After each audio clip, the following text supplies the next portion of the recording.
Hi everyone, I'm Robert Farrer and this is Tea and Tarot, and today we're going to talk about the Fool.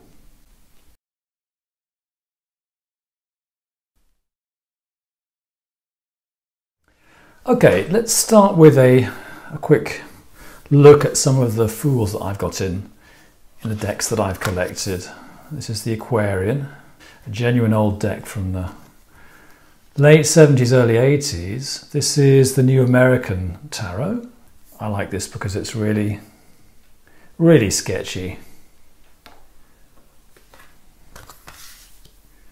There's the Ghetto Tarot there. And there's the Hidden Message Tarot, a wonderful surrealist collage tarot that came out in the last few years. And the thing is that I tend to be interested in RWS style tarot, so I actually tend towards tarot decks that are respectful of Pamela's images. The Aquarian isn't so much. The Aquarian is actually quite wacky in terms of its Major Arcana. But anyway, this isn't really about tarot design today. It's about card meanings. So let's have a nice big version of the Fool, which is my recolored version. And as you can see, I've been a little bit free with my colors. The Fool is one of those images that is fairly easy to read and indeed to guess at. You don't really need to take a course in tarot to know what's going on here. It's someone on the edge of a precipice and someone who doesn't seem particularly worried about that. It also seems to be a fairly magical person. You know, this is clearly some kind of coat of many colours, isn't it? And this is clearly a blessed person holding a rose, feather in his cap, a little bundle of belongings here, and a sun shining down. I think the mountains in the background are also a clue. Mountains for the Golden Dawn, which is where Pamela came from, this society Pamela was working within. Mountains had strong suggestions of the Himalayas. And the Himalayas were where these hidden masters were supposed to live, like semi-mythical people who, not quite sure whether people believed that they lived there. I mean, I guess some people still believe that they still do live there, these immortal creatures who've been looking after mankind for thousands of years. But be that as it may, mountains symbolize wisdom. So the Fool is a wise fool. Now the Fool has his roots in imagery and symbolism and life of the Middle Ages. There would have been village idiots, wouldn't there? There would have been people who couldn't quite function.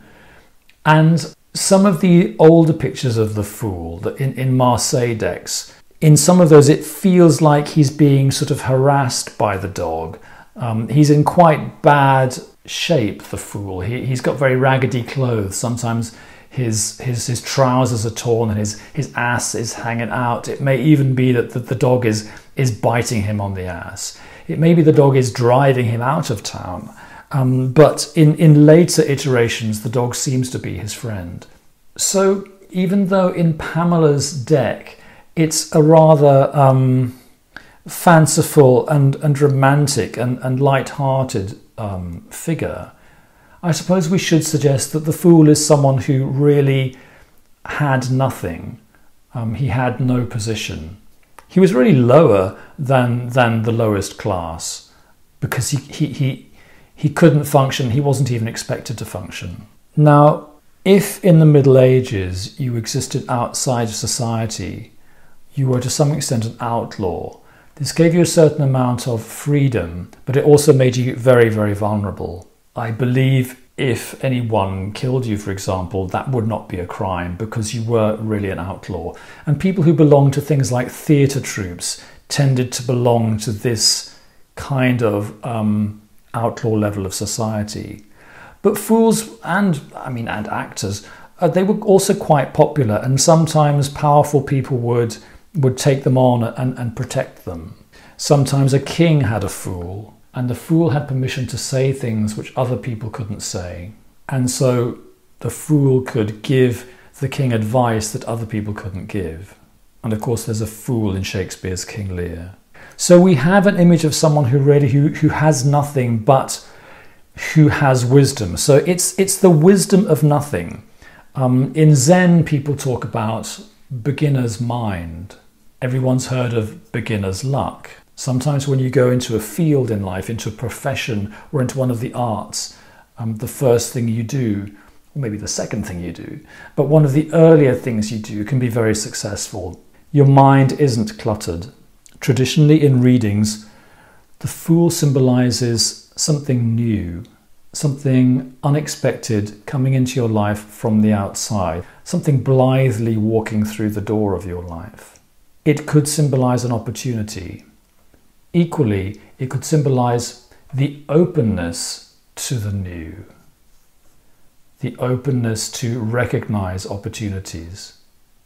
The fool is to some extent outside the Major Arcana. It has no number, it's zero. And many people feel that the fool symbolizes the soul, the new, fresh soul incarnating on earth. So the fool could symbolize a pregnancy. I think the fool sort of overlaps a little bit with the magician in terms of reading meanings, in terms of the meaning in a reading. They both symbolize a beginning, and they both symbolize a blank slate in a sense, and they both symbolize in a sense the querent or the tarotist, this person who goes through the journey symbolized by the Major Arcana. I think it's sometimes interesting to read tarot cards at absolute face value. That is, to not be esoteric about it at all and just talk about what you really see on the page. And even without the mountains of wisdom here, the fool is someone who is walking towards a precipice, and the dog is there, apparently a friend, and apparently making a noise, maybe trying to warn him. It may sometimes be that when the fool appears in the reading, the querent is being warned that he or she is about to make a very stupid mistake.